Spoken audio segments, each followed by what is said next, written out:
White Nights. A sentimental story from the diary of a dreamer. First night. It was a wonderful night, such a night as is only possible when we are young. Dear reader, the sky was so starry, so bright that, looking at it, one could not help asking oneself whether ill-humored and capricious people could live under such a sky. That is a youthful question too, dear reader, very youthful, but may the Lord put it more frequently into your heart. Speaking of capricious and ill-humored people, I cannot help recalling my moral condition all that day. From early morning I had been oppressed by a strange despondency. It suddenly seemed to me that I was lonely, that every one was forsaking me and going away from me. Of course, anyone is entitled to ask who every one was. For though I had been living almost 8 years in Petersburg, I had hardly an acquaintance. But what did I want with acquaintances? I was acquainted with all Petersburg as it was. That was why I felt as though they were all deserting me when all Petersburg packed up and went to its summer villa. I felt afraid of being left alone, and for 3 whole days I wandered about the town in profound dejection, not knowing what to do with myself. Whether I walked in the Nevsky, went to the gardens or sauntered on the embankment, there was not one face of those I had been accustomed to meet at the same time and place all the year. They, of course, do not know me, but I know them. I know them intimately. I have almost made a study of their faces, and am delighted when they are gay, and downcast when they are under a cloud. I have almost struck up a friendship with one old man whom I meet every blessed day, at the same hour in Fontanka. Such a grave, pensive countenance, he is always whispering to himself and brandishing his left arm, while in his right hand he holds a long gnarled stick with a gold knob. He even notices me and takes a warm interest in me. If I happen not to be at a certain time in the same spot in Fontanka, I am certain he feels disappointed. That is how it is that we almost bow to each other, especially when we are both in good humor. The other day, when we had not seen each other for 2 days and met on the 3rd, we were actually touching our hats, but, realizing in time, dropped our hands and passed each other with a look of interest. I know the houses too. As I walk along they seem to run forward in the streets to look out at me from every window, and almost to say, "Good morning. How do you do? I am quite well, thank God, and I am to have a new story in May," or, "How are you? I am being redecorated tomorrow," or, "I was almost burnt down and had such a fright," and so on. I have my favorites among them. Some are dear friends. One of them intends to be treated by the architect this summer. I shall go every day on purpose to see that the operation is not a failure. God forbid.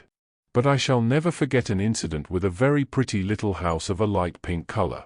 It was such a charming little brick house, it looked so hospitably at me, and so proudly at its ungainly neighbors, that my heart rejoiced whenever I happened to pass it.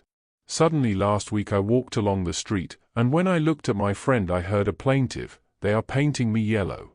The villains. The barbarians." They had spared nothing, neither columns, nor cornices, and my poor little friend was as yellow as a canary. It almost made me bilious. And to this day I have not had the courage to visit my poor disfigured friend, painted the color of the celestial empire. So now you understand, reader, in what sense I am acquainted with all Petersburg.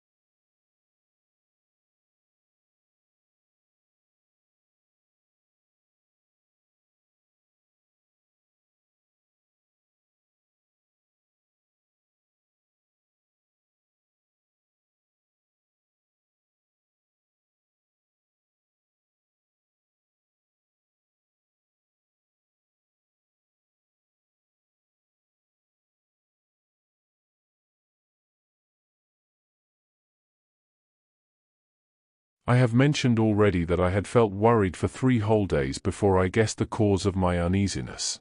And I felt ill at ease in the street. This one had gone and that one had gone, and what had become of the other, and at home I did not feel like myself either. For 2 evenings I was puzzling my brains to think what was amiss in my corner, why I felt so uncomfortable in it. And in perplexity I scanned my grimy green walls, my ceiling covered with a spider's web, the growth of which Matrona has so successfully encouraged. I looked over all my furniture, examined every chair, wondering whether the trouble lay there, for if one chair is not standing in the same position as it stood the day before, I am not myself. I looked at the window, but it was all in vain. I was not a bit the better for it.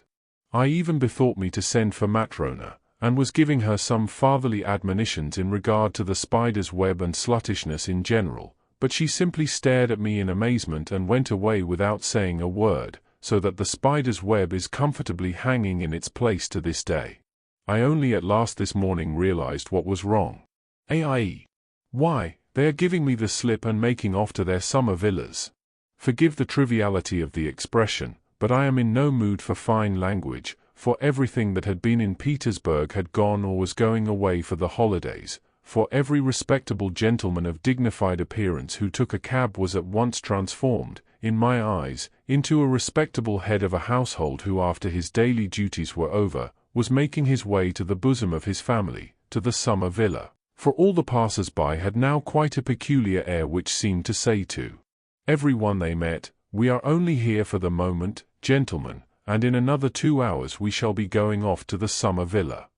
If a window opened after delicate fingers, white as snow, had tapped upon the pane, and the head of a pretty girl was thrust out, calling to a street seller with pots of flowers, at once on the spot I fancied that those flowers were being bought not simply in order to enjoy the flowers and the spring in stuffy town lodgings, but because they would all be very soon moving into the country and could take the flowers with them. What is more, I made such progress in my new peculiar sort of investigation that I could distinguish correctly from the mere air of each in what summer villa he was living. The inhabitants of Kameny and Aptekarsky Islands or of the Peterhof Road were marked by the studied elegance of their manner, their fashionable summer suits, and the fine carriages in which they drove to town. Visitors to Pargalovo and places further away impressed one at first sight by their reasonable and dignified air. The tripper to Krestovsky Island could be recognized by his look of irrepressible gaiety.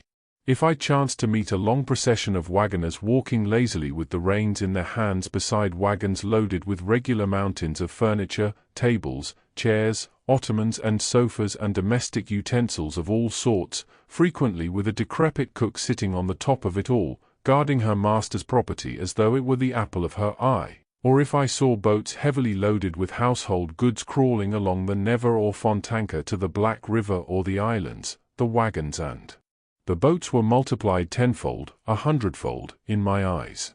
I fancied that everything was astir and moving, everything was going in regular caravans to the summer villas.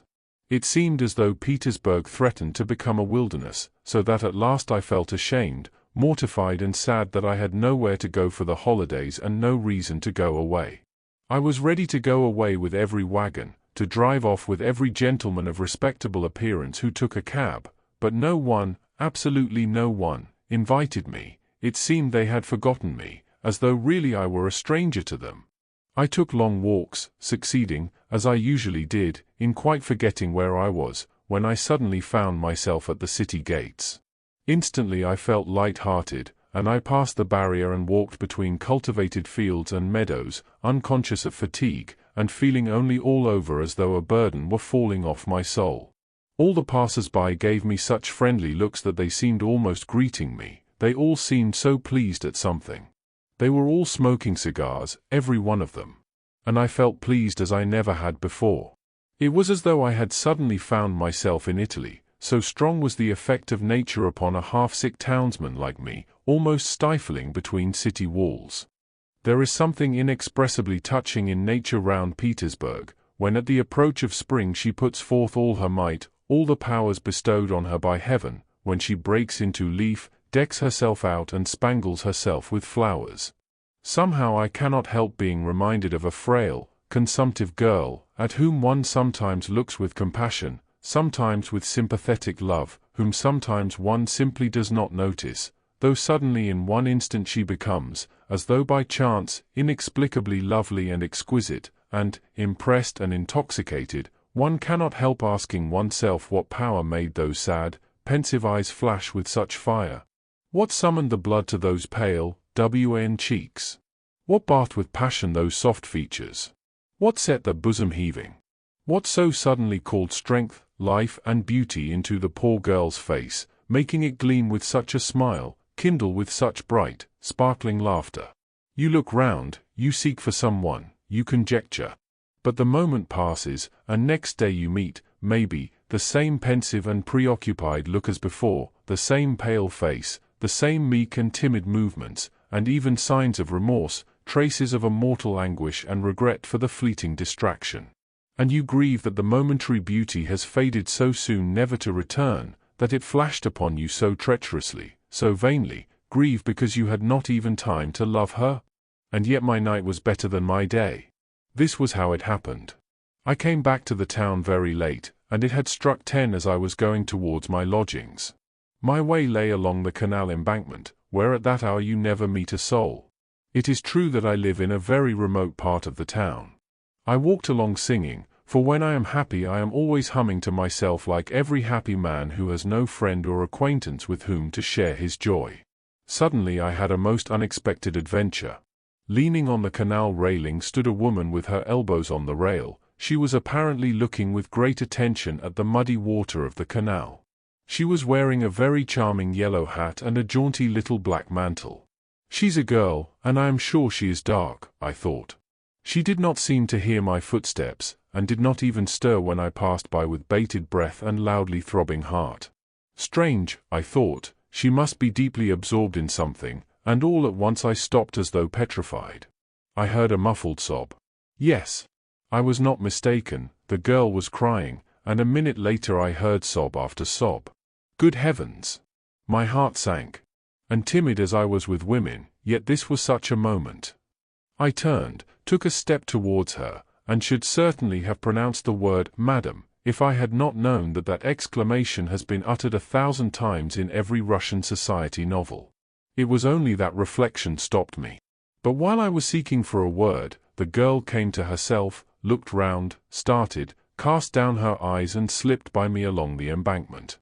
I at once followed her, but she, divining this, left the embankment, crossed the road and walked along the pavement. I dared not cross the street after her. My heart was fluttering like a captured bird. All at once a chance came to my aid. Along the same side of the pavement there suddenly came into sight, not far from the girl, a gentleman in evening dress, of dignified years, though by no means of dignified carriage. He was staggering and cautiously leaning against the wall.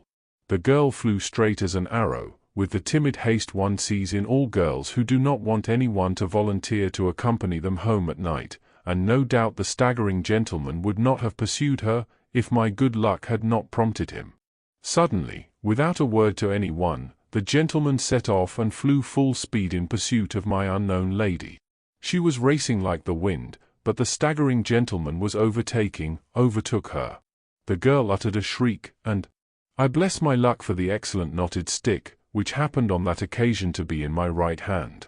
In a flash I was on the other side of the street. In a flash the obtrusive gentleman had taken in the position, had grasped the irresistible argument, fallen back without a word, and only when we were very far away protested against my action in rather vigorous language. But his words hardly reached us. "Give me your arm," I said to the girl, "and he won't dare to annoy us further." She took my arm without a word, still trembling with excitement and terror. Oh, obtrusive gentleman! How I blessed you at that moment! I stole a glance at her. She was very charming and dark, I had guessed right. On her black eyelashes there still glistened a tear, from her recent terror or her former grief, I don't know. But there was already a gleam of a smile on her lips. She too stole a glance at me, faintly blushed and looked down. "There, you see, why did you drive me away? If I had been here, nothing would have happened. But I did not know you, I thought that you too. Why, do you know me now?" "A little. Here, for instance, why are you trembling?" "Oh, you are right at the first guess," I answered, delighted that my girl had intelligence, that is never out of place in company with beauty. "Yes, from the first glance you have guessed the sort of man you have to do with." "Precisely," I am shy with women, I am agitated, I don't deny it, as much so as you were a minute ago when that gentleman alarmed you. I am in some alarm now. It's like a dream, and I never guessed even in my sleep that I should ever talk with any woman. What? Really? Yes, if my arm trembles, it is because it has never been held by a pretty little hand like yours. I am a complete stranger to women, that is, I have never been used to them. You see, I am alone. I don't even know how to talk to them. Here, I don't know now whether I have not said something silly to you. Tell me frankly, I assure you beforehand that I am not quick to take offense. No, nothing, quite the contrary.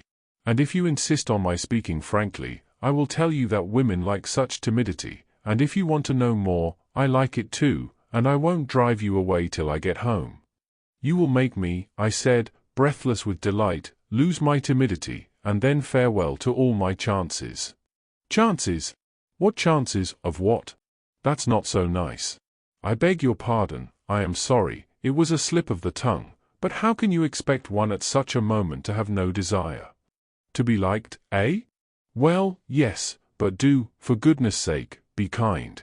Think what I am. Here, I am 26 and I have never seen anyone. How can I speak well, tactfully, and to the point? It will seem better to you when I have told you everything openly. I don't know how to be silent when my heart is speaking. Well, never mind. Believe me, not one woman, never. No acquaintance of any sort. And I do nothing but dream every day that at last I shall meet someone. Oh, if only you knew how often I have been in love in that way. How? With whom? Why, with no one, with an ideal, with the one I dream of in my sleep. I make up regular romances in my dreams. Ah, you don't know me. It's true, of course, I have met 2 or 3 women, but what sort of women were they? They were all landladies, that. But I shall make you laugh if I tell you that I have several times thought of speaking, just simply speaking, to some aristocratic lady in the street, when she is alone, I need hardly say, speaking to her, of course, timidly, respectfully, passionately, telling her that I am perishing in solitude, begging her not to send me away, saying that I have no chance of making the acquaintance of any woman, impressing upon her that it is a positive duty for a woman not to repulse so timid a prayer from such a luckless man as me.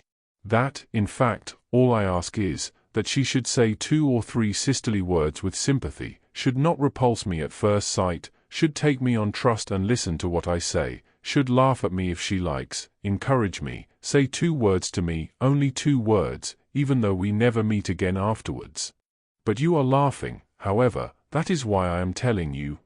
Don't be vexed, I am only laughing at your being your own enemy, and if you had tried you would have succeeded, perhaps, even though it had been in the street, the simpler the better.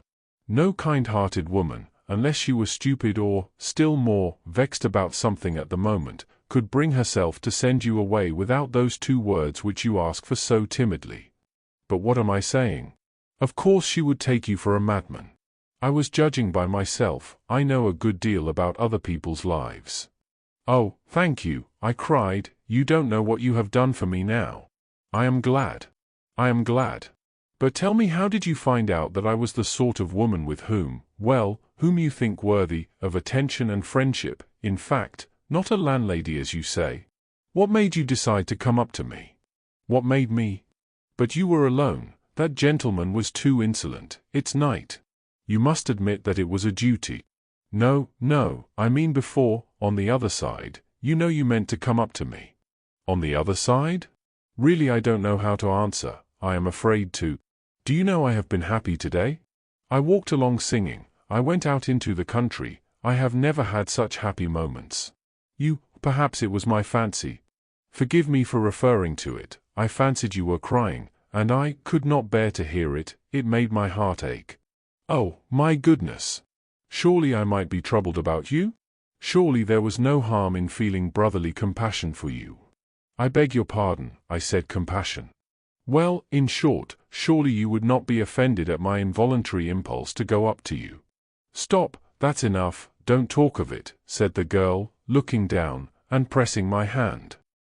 It's my fault for having spoken of it, but I am glad I was not mistaken in you. But here I am home, I must go down this turning, It's 2 steps from here. Goodbye, thank you. Surely you don't mean that we shall never see each other again. Surely this is not to be the end. You see, said the girl, laughing, at first you only wanted 2 words, and now. However, I won't say anything, perhaps we shall meet. I shall come here tomorrow, I said. Oh, forgive me, I am already making demands. Yes, you are not very patient, you are almost insisting. Listen, I interrupted her. Forgive me if I tell you something else.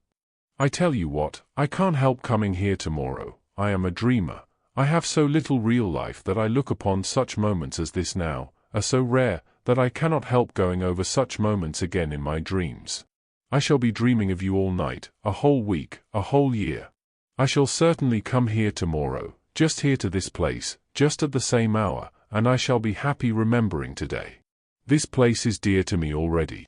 I have already 2 or 3 such places in Petersburg. I once shed tears over memories, like you. Who knows, perhaps you were weeping 10 minutes ago over some memory. But, forgive me, I have forgotten myself again. Perhaps you have once been particularly happy here? Very good, said the girl, perhaps I will come here tomorrow, too, at 10 o'clock. I see that I can't forbid you. The fact is, I have to be here. Don't imagine that I am making an appointment with you. I tell you beforehand that I have to be here on my own account. But, well, I tell you straight out, I don't mind if you do come. To begin with, something unpleasant might happen as it did today, but never mind that. In short, I should simply like to see you, to say 2 words to you. Only, mind, you must not think the worse of me now. Don't think I make appointments so lightly. I shouldn't make it except that. But let that be my secret. Only a compact beforehand. A compact? Speak, tell me all beforehand. I agree to anything, I am ready for anything, I cried delighted. I answer for myself, I will be obedient, respectful, you know me. It's just because I do know you that I ask you to come tomorrow, said the girl, laughing. I know you perfectly. But mind you will come on the condition, in the first place, only be good, do what I ask, you see, I speak frankly, you won't fall in love with me. That's impossible, I assure you. I am ready for friendship, here's my hand. But you mustn't fall in love with me, I beg you. I swear, I cried, gripping her hand.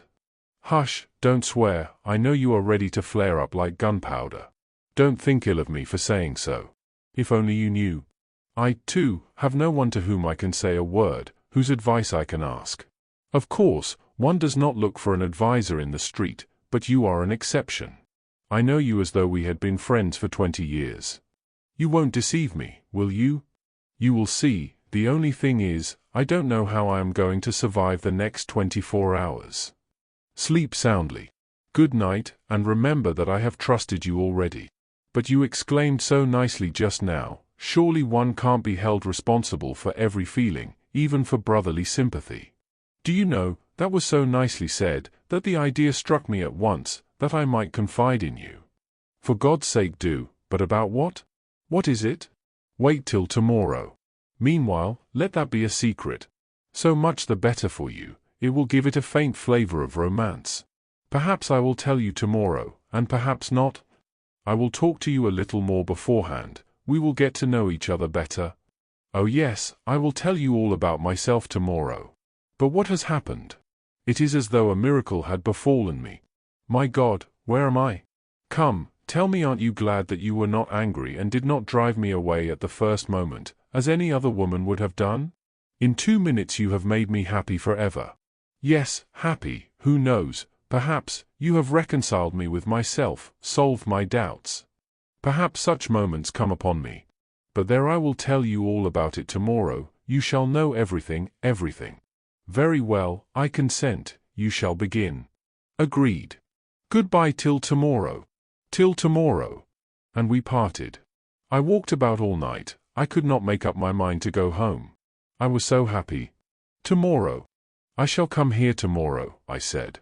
Oh, forgive me, I am already making demands. Yes, you are not very patient, you are almost insisting. Listen, I interrupted her. Forgive me if I tell you something else. I tell you what, I can't help coming here tomorrow. I am a dreamer. I have so little real life that I look upon such moments as this now, are so rare, that I cannot help going over such moments again in my dreams. I shall be dreaming of you all night, a whole week, a whole year. I shall certainly come here tomorrow, just here to this place, just at the same hour, and I shall be happy remembering today. This place is dear to me already. I have already 2 or 3 such places in Petersburg. I once shed tears over memories, like you. Who knows, perhaps you were weeping 10 minutes ago over some memory. But, forgive me, I have forgotten myself again. Perhaps you have once been particularly happy here? Very good, said the girl. Perhaps I will come here tomorrow, too, at 10 o'clock. I see that I can't forbid you. The fact is, I have to be here. Don't imagine that I am making an appointment with you. I tell you beforehand that I have to be here on my own account.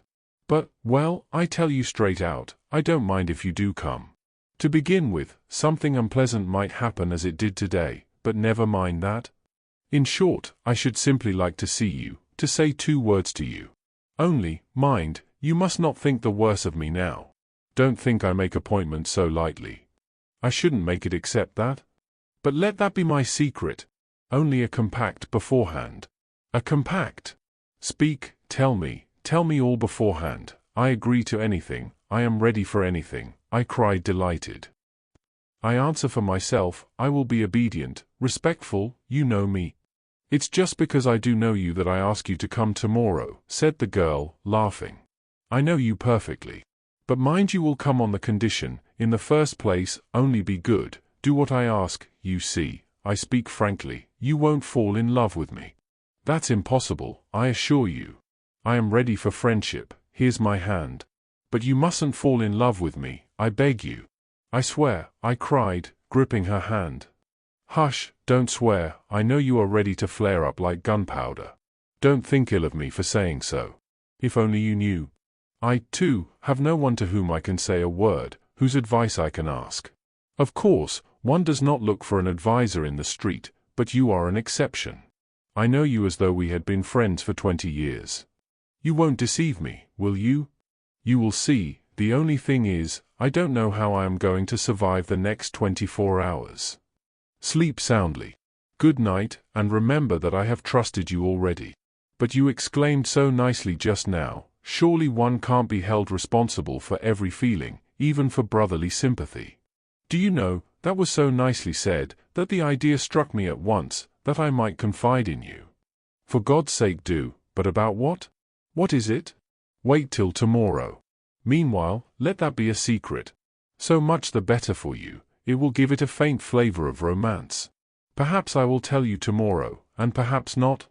I will talk to you a little more beforehand, we will get to know each other better. Oh yes, I will tell you all about myself tomorrow. But what has happened? It is as though a miracle had befallen me. My God, where am I? Come, tell me, aren't you glad that you were not angry and did not drive me away at the first moment, as any other woman would have done? In 2 minutes you have made me happy forever. Yes, happy, who knows, perhaps, you have reconciled me with myself, solved my doubts. Perhaps such moments come upon me. But there, I will tell you all about it tomorrow, you shall know everything, everything. Very well, I consent, you shall begin. Agreed. Goodbye till tomorrow. Till tomorrow. And we parted. I walked about all night, I could not make up my mind to go home. I was so happy. Tomorrow. Phoo! Good heavens! What a preface! What do I hear? Listen, Nastenka. It seems to me I shall never be tired of calling you Nastenka. Let me tell you that in these corners live strange people, dreamers. The dreamer, if you want an exact definition, is not a human being, but a creature of an intermediate sort. For the most part he settles in some inaccessible corner, as though hiding from the light of day. Once he slips into his corner, he grows to it like a snail, or, anyway, he is in that respect very much like that remarkable creature, which is an animal and a house both at once, and is called a tortoise.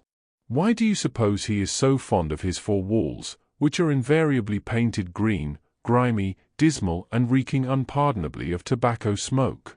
Why is it that when this absurd gentleman is visited by one of his few acquaintances, and he ends by getting rid of all his friends. Why does this absurd person meet him with such embarrassment, changing countenance and overcome with confusion, as though he had only just committed some crime within his four walls, as though he had been forging counterfeit notes, or as though he were writing verses to be sent to a journal with an anonymous letter, in which he states that the real poet is dead, and that his friend thinks it his sacred duty to publish his things?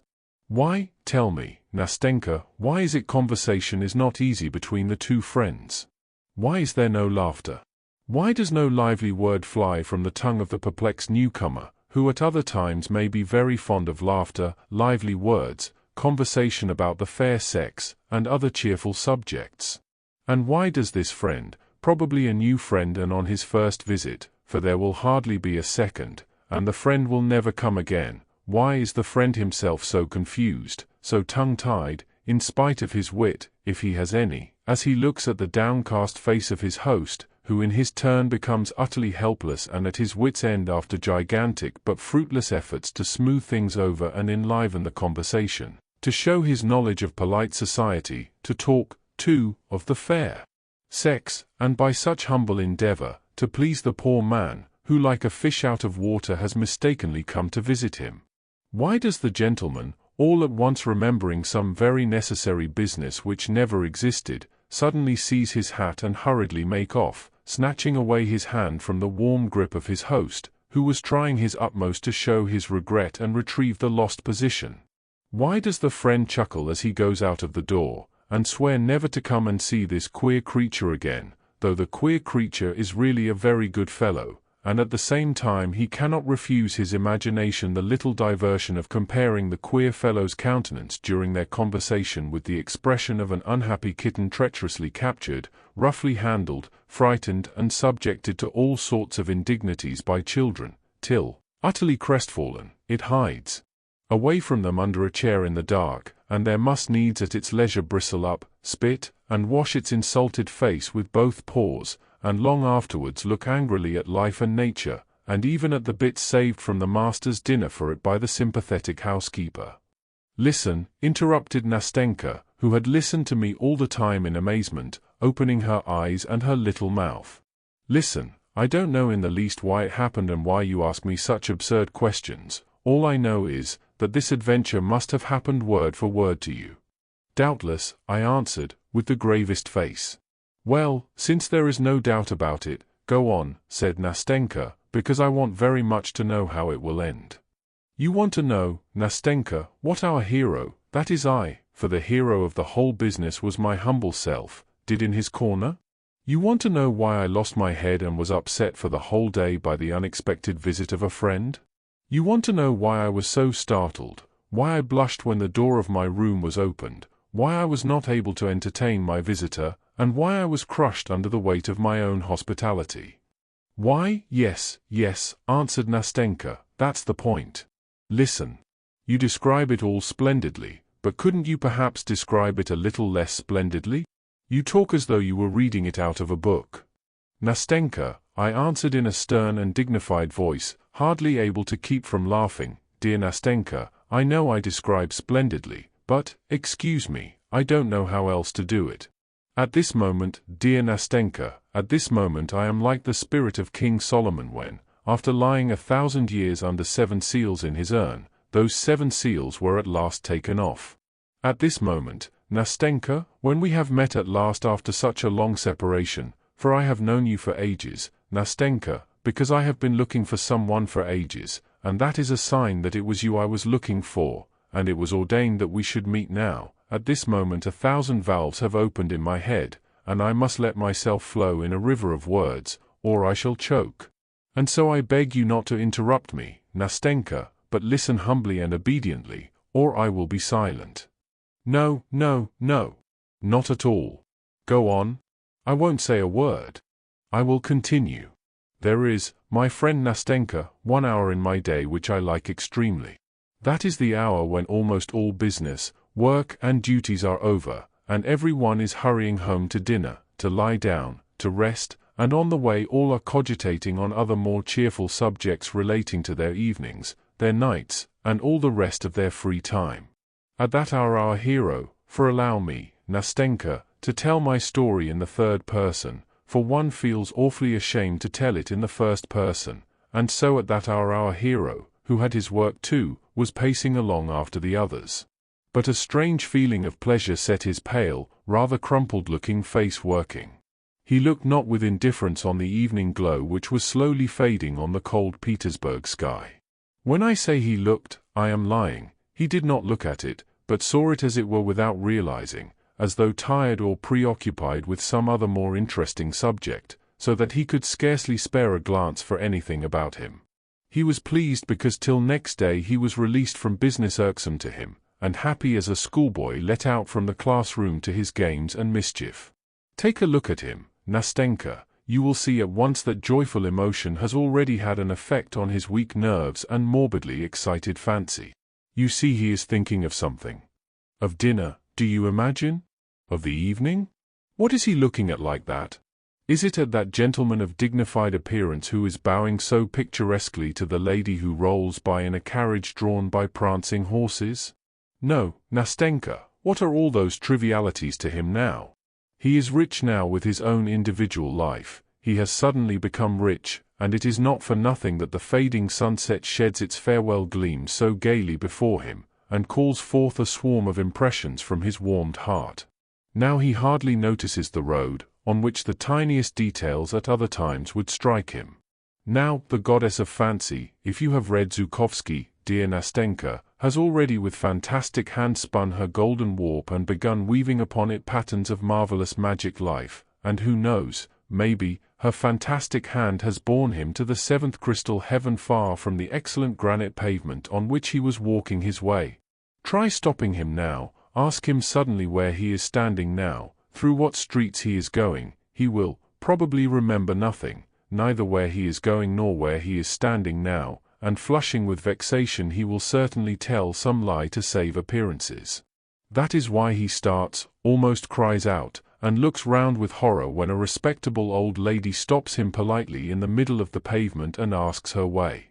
Frowning with vexation he strides on, scarcely noticing that more than one passerby smiles and turns round to look after him, and that a little girl, moving out of his way in alarm, laughs aloud, gazing open-eyed at his broad meditative smile and gesticulations. But fancy catches up in its playful flight the old woman, the curious passers-by, and the laughing child, and the peasants spending their nights in their barges on Fontanka. Our hero, let us suppose, is walking along the canal side at that moment, and capriciously weaves every one and everything into the canvas like a fly in a spider's web. And it is only after the queer fellow has returned to his comfortable den with fresh stores for his mind to work on, has sat down and finished his dinner, that he comes to himself, when Matrona, who waits upon him, always thoughtful and depressed, clears the table and gives him his pipe. He comes to himself then and recalls with surprise that he has dined, though he has absolutely no notion how it has happened. It has grown dark in the room, his soul is sad and empty. The whole kingdom of fancies drops to pieces about him, drops to pieces without a trace, without a sound, floats away like a dream, and he cannot himself remember what he was dreaming. But a vague sensation faintly stirs his heart and sets it aching, some new desire temptingly tickles and excites his fancy, and imperceptibly evokes a swarm of fresh phantoms. Stillness reigns in the little room, imagination is fostered by solitude and idleness, it is faintly smouldering, faintly simmering, like the water with which old Matrona is making her coffee as she moves quietly about in the kitchen close by. Now it breaks out spasmodically, and the book, picked up aimlessly and at random, drops from my dreamer's hand before he has reached the third page. His imagination is again stirred and at work, and again a new world, a new fascinating life opens vistas before him. A fresh dream, fresh happiness. A fresh rush of delicate, voluptuous poison. What is real life to him? To his corrupted eyes we live, you and I, Nastenka, so torpidly, slowly, insipidly. In his eyes we are all so dissatisfied with our fate, so exhausted by our life. And, truly, see how at first sight everything is cold, morose, as though ill-humored among us. Poor things! Thinks our dreamer. And it is no wonder that he thinks it. Look at these magic phantasms, which so enchantingly, so whimsically, so carelessly and freely group before him in such a magic, animated picture, in which the most prominent figure in the foreground is of course himself, our dreamer, in his precious person. See what varied adventures, what an endless swarm of ecstatic dreams. You ask, perhaps, what he is dreaming of. Why ask that? Why, of everything, of the lot of the poet, first unrecognized, then crowned with laurels, of friendship with Hoffmann, St. Bartholomew's Night, of Diana Vernon, of playing the hero at the taking of Kazan by Ivan Vasilievich, of Clara Mowbray, of Effie Deans, of the council of the prelates and Huss before them, of the rising of the dead in Robert the Devil, do you remember the music, it smells of the churchyard, of Minna and Brenda, of the Battle of Berezina, of the reading of a poem at Countess V.D.S., of Danton, of Cleopatra ei Soariamanti, of a little house in Kolomna, of a little home of one's own and beside one a dear creature who listens to one on a winter's evening, opening her little mouth and eyes as you are listening to me now, my angel. No, Nastenka, what is there for him, voluptuous sluggard, in this life, for which you and I have such a longing? He thinks that this is a poor pitiful life, not foreseeing that for him too, maybe, sometime the mournful hour may strike, when for one day of that pitiful life he would give all his years of fantasy, and would give them not only for joy and for happiness, but without caring to make distinctions in that hour of sadness, remorse and unchecked grief. But so far that threatening has not arrived, he desires nothing, because he is superior to all desire, because he has everything, because he is satiated, because he is the artist of his own life, and creates it for himself every hour to suit his latest whim. And you know this fantastic world of fairyland is so easily, so naturally created, as though it were not a delusion. Indeed, he is ready to believe at some moments that all this life is not suggested by feeling, is not mirage, not a delusion of the imagination, but that it is concrete, real, substantial. Why is it, Nastenka, why is it at such moments one holds one's breath? Why, by what sorcery, through what incomprehensible caprice, is the pulse quickened, does a tear start from the dreamer's eye, while his pale moist cheeks glow, while his whole being is suffused with an inexpressible sense of consolation? Why is it that whole sleepless nights pass like a flash in inexhaustible gladness and happiness, and when the dawn gleams rosy at the window and daybreak floods the gloomy room with uncertain, fantastic light, as in Petersburg, our dreamer, worn out and exhausted, flings himself on his bed and drops asleep with thrills of delight in his morbidly overwrought spirit, and with a weary sweet ache in his heart? Yes, Nastenka, one deceives oneself and unconsciously believes that real true passion is stirring one's soul, one unconsciously believes that there is something living, tangible in one's immaterial dreams. And is it delusion? Here love, for instance, is bound up with all its fathomless joy, all its torturing agonies in his bosom. Only look at him, and you will be convinced. Would you believe, looking at him, dear Nastenka, that he has never known her whom he loves in his ecstatic dreams? Can it be that he has only seen her in seductive visions, and that this passion has been nothing but a dream? Surely they must have spent years hand in hand together, alone the two of them, casting off all the world and each uniting his or her life with the other's. Surely when the hour of parting came she must have lain sobbing and grieving on his bosom, heedless of the tempest raging under the sullen sky, heedless of the wind which snatches and bears away the tears from her black eyelashes? Can all of that have been a dream, and that garden, dejected, forsaken, run wild, with its little moss-grown paths, solitary, gloomy, where they used to walk so happily together, where they hoped, grieved, loved each other so long and so fondly? And that queer ancestral house where she spent so many years lonely and sad with her morose old husband, always silent and splenetic, who frightened them, while timid as children they hid their love from each other? What torments they suffered, what agonies of terror, how innocent, how pure was their love, and how, I need hardly say, Nastenka, malicious people were. And, good heavens! Surely he met her afterwards, far from their native shores, under alien skies, in the hot south, in the divinely eternal city, in the dazzling splendor of the ball to the crash of music, in a palazzo, it must be in a palazzo, drowned in a sea of lights, on the balcony, wreathed in myrtle and roses, where, recognizing him, she hurriedly removes her mask and whispering, "I am free," flings herself trembling into his arms, and with a cry of rapture, clinging to one another, in one instant they forget their sorrow and their parting and all their agonies, and the gloomy house and the old man and the dismal garden in that distant land, and the seat on which with a last passionate kiss she tore herself away from his arms numb with anguish and despair. Oh, Nastenka, you must admit that one would start, betray confusion, and blush like a schoolboy who has just stuffed in his pocket an apple stolen from a neighbor's garden, when your uninvited visitor, some stalwart, lanky fellow, a festive soul fond of a joke, opens your door and shouts out as though nothing were happening, "My dear boy, I have this minute come from Pavlovsk. My goodness! The old count is dead, unutterable happiness is close at hand, and people arrive from Pavlovsk." Finishing my pathetic appeal, I paused pathetically.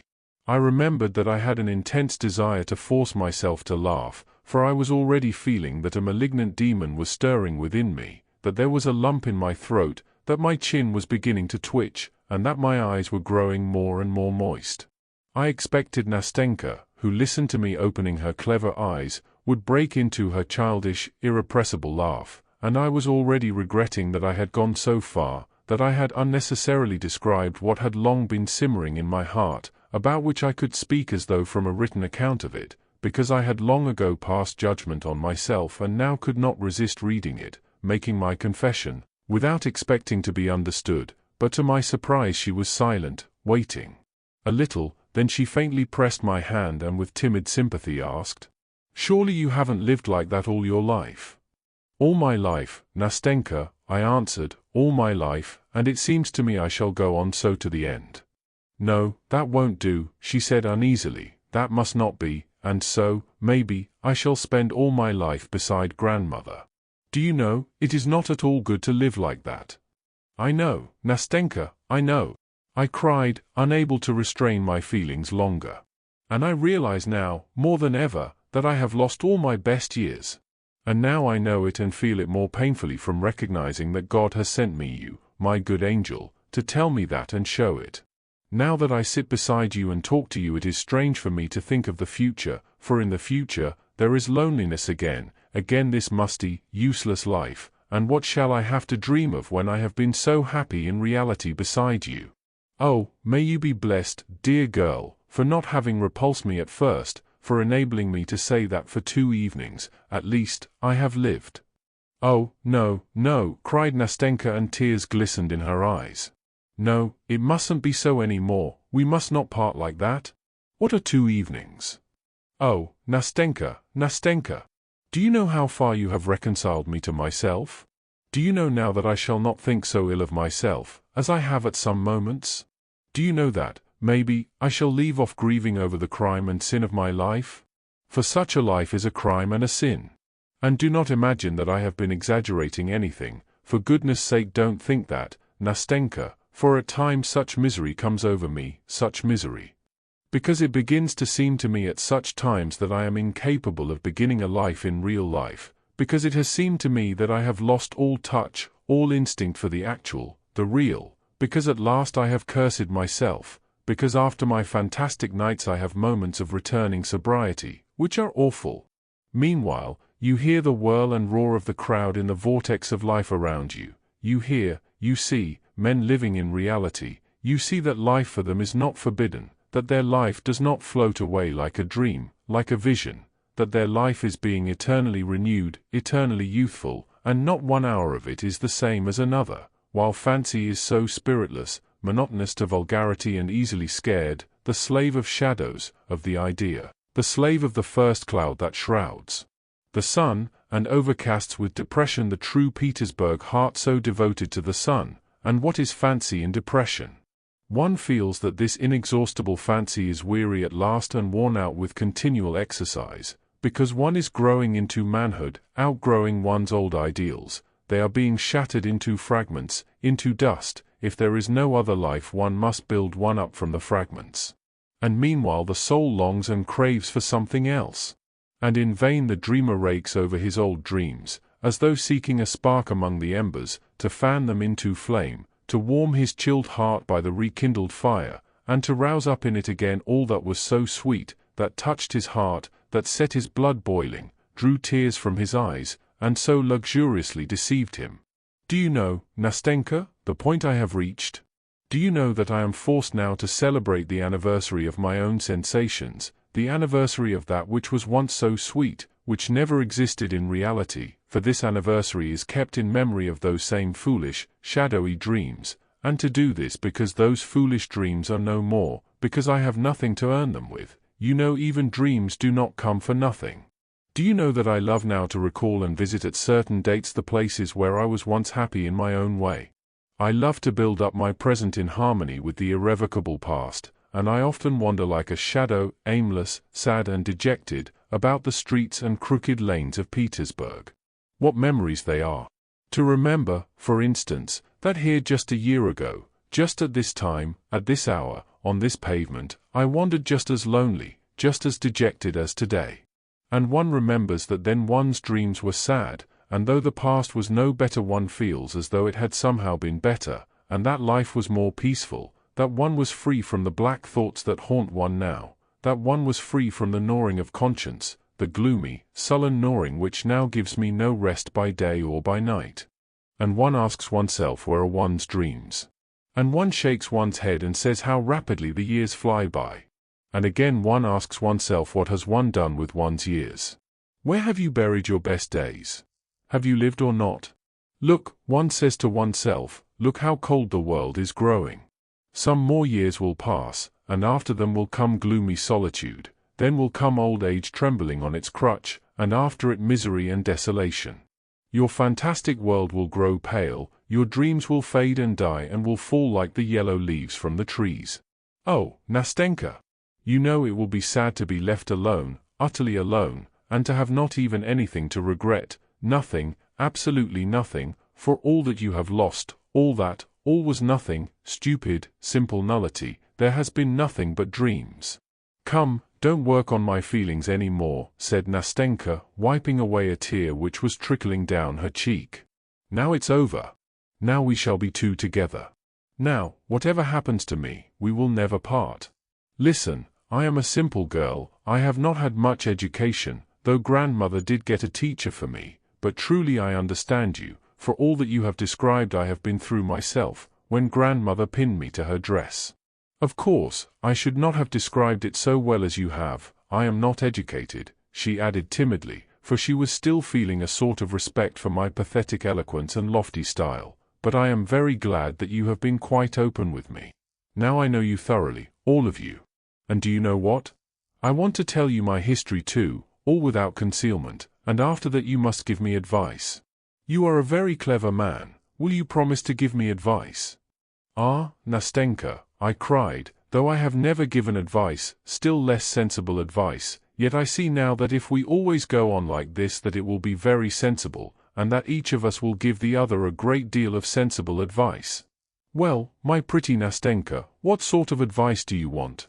Tell me frankly, at this moment I am so gay and happy, so bold and sensible, that it won't be difficult for me to find words. No, no, Nastenka interrupted, laughing. I don't only want sensible advice, I want warm brotherly advice, as though you had been fond of me all your life. Agreed, Nastenka, agreed. I cried delighted, and if I had been fond of you for 20 years, I couldn't have been fonder of you than I am now. Your hand, said Nastenka. Here it is, said I, giving her my hand. And so let us begin my history. Nastenka's history. Half my story you know already, that is, you know that I have an old grandmother. If the other half is as brief as that? I interrupted, laughing. Be quiet and listen. First of all you must agree not to interrupt me, or else, perhaps I shall get in a muddle. Come, listen quietly. I have an old grandmother. I came into her hands when I was quite a little girl, for my father and mother are dead. It must be supposed that grandmother was once richer, for now she recalls better days. She taught me French, and then got a teacher for me. When I was 15, and now I am 17, we gave up having lessons. It was at that time that I got into mischief. What I did I won't tell you, it's enough to say that it wasn't very important. But grandmother called me to her one morning and said that as she was blind she could not look after me. She took a pin and pinned my dress to hers, and said that we should sit like that for the rest of our lives if, of course, I did not become a better girl. In fact, at first it was impossible to get away from her. I had to work, to read, and to study all beside grandmother. I tried to deceive her once, and persuaded Fekla to sit in my place. Fekla is our charwoman, she is deaf. Fekla sat there instead of me. Grandmother was asleep in her armchair at the time, and I went off to see a friend close by. Well, it ended in trouble. Grandmother woke up while I was out, and asked some questions. She thought I was still sitting quietly in my place. Fekla saw that grandmother was asking her something, but could not tell what it was. She wondered what to do, undid the pin and ran away. At this point Nastenka stopped and began laughing. I laughed with her. She left off at once. I tell you what, don't you laugh at grandmother. I laugh because it's funny. What can I do, since grandmother is like that, but yet I am fond of her in a way. Oh, well, I did catch it that time. I had to sit down in my place at once, and after that I was not allowed to stir. Oh, I forgot to tell you that our house belongs to us, that is to grandmother. It is a little wooden house with 3 windows as old as grandmother herself, with a little upper story. Well, there moved into our upper story a new lodger. Then you had an old lodger, I observed casually. Yes, of course, answered Nastenka, and one who knew how to hold his tongue better than you do. In fact, he hardly ever used his tongue at all. He was a dumb, blind, lame, dried-up little old man, so that at last he could not go on living. He died, so then we had to find a new lodger, for we could not live without a lodger. The rent, together with grandmother's pension, is almost all we have. But the new lodger, as luck would have it, was a young man, a stranger not of these parts. As he did not haggle over the rent, grandmother accepted him, and only afterwards she asked me, "Tell me, Nastenka, what is our lodger like? Is he young or old?" I did not want to lie, so I told grandmother that he wasn't exactly young and that he wasn't old. "And is he pleasant looking?" asked grandmother. Again I did not want to tell a lie. "Yes, he is pleasant looking, grandmother," I said. And grandmother said, "Oh, what a nuisance, what a nuisance. I tell you this, grandchild, that you may not be looking after him. What times these are! Why a paltry lodger like this, and he must be pleasant looking too. It was very different in the old days." Grandmother was always regretting the old days. She was younger in old days, and the sun was warmer in old days, and cream did not turn so sour in old days. It was always the old days. I would sit still and hold my tongue and think to myself, why did grandmother suggest it to me? Why did she ask whether the lodger was young and good-looking? But that was all. I just thought it, began counting my stitches again, went on knitting my stocking, and forgot all about it. Well, one morning the lodger came in to see us. He asked about a promise to paper his rooms. One thing led to another. Grandmother was talkative, and she said, "Go, Nastenka, into my bedroom and bring me my reckoner." I jumped up at once. I blushed all over, I don't know why, and forgot I was sitting pinned to grandmother. Instead of quietly undoing the pin, so that the lodger should not see, I jumped so that grandmother's chair moved. When I saw that the lodger knew all about me now, I blushed, stood still as though I had been shot, and suddenly began to cry. I felt so ashamed and miserable at that minute, that I didn't know where to look. Grandmother called out, "What are you waiting for?" and I went on worse than ever. When the lodger saw that I was ashamed on his account, he bowed and went away at once. After that I felt ready to die at the least sound in the passage. It's the lodger, I kept thinking. I stealthily undid the pin in case. But it always turned out not to be. He never came. A fortnight passed. The lodger sent word through Fyodor that he had a great number of French books, and that they were all good books that I might read. So would not grandmother like me to read them that I might not be dull? Grandmother agreed with gratitude, but kept asking if they were moral books, for if the books were immoral it would be out of the question. One would learn evil from them. And what should I learn, grandmother? What is there written in them? "Ah," she said, "what's described in them is how young men seduce virtuous girls, how, on the excuse that they want to marry them, they carry them off from their parents' houses, how afterwards they leave these unhappy girls to their fate, and they perish in the most pitiful way. I read a great many books, said grandmother, and it is all so well described that one sits up all night and reads them on the sly. So mind you don't read them, Nastenka, said she. What books has he sent? They are all Walter Scott's novels, grandmother. Walter Scott's novels? But stay, isn't there some trick about it? Look, hasn't he stuck a love letter among them? No, grandmother, I said, there isn't a love letter. But look under the binding, they sometimes stuff it under the bindings, the rascals. No, grandmother, there is nothing under the binding. Well, that's all right. So we began reading Walter Scott, and in a month or so we had read almost half. Then he sent us more and more. He sent us Pushkin, too, so that at last I could not get on without a book and left off dreaming of how fine it would be to marry a Chinese prince. That's how things were when I chanced one day to meet our lodger on the stairs. Grandmother had sent me to fetch something. He stopped, I blushed and he blushed, he laughed, though, said good morning to me, asked after grandmother, and said, well, have you read the books? I answered that I had. Which did you like best, he asked. I said, Ivanhoe, and Pushkin best of all, and so our talk ended for that time. A week later I met him again on the stairs. That time grandmother had not sent me, I wanted to get something for myself. It was past 2, and the lodger used to come home at that time. Good afternoon, said he. I said good afternoon, too. Aren't you dull, he said, sitting all day with your grandmother? When he asked that, I blushed, I don't know why, I felt ashamed, and again I felt offended, I suppose because other people had begun to ask me about that. I wanted to go away without answering, but I hadn't the strength. Listen, he said, you are a good girl. Excuse my speaking to you like that, but I assure you that I wish for your welfare quite as much as your grandmother. Have you no friends that you could go and visit?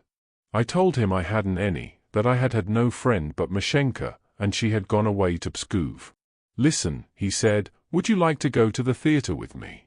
To the theatre? What about grandmother? But you must go without your grandmother's knowing it, he said. No, I said, I don't want to deceive grandmother. Goodbye. Well, goodbye, he answered, and said nothing more.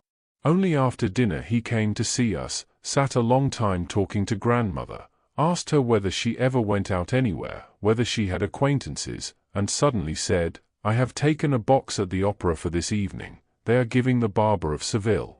My friends meant to go, but afterwards refused, so the ticket is left on my hands. The Barber of Seville, cried grandmother, why, the same they used to act in old days. Yes, it's the same barber, he said, and glanced at me. I saw what it meant and turned crimson, and my heart began throbbing with suspense. To be sure, I know it, said grandmother. Why, I took the part of Rosina myself in old days, at a private performance. So wouldn't you like to go today, said the lodger. Or my ticket will be wasted. By all means let us go, said grandmother, why shouldn't we?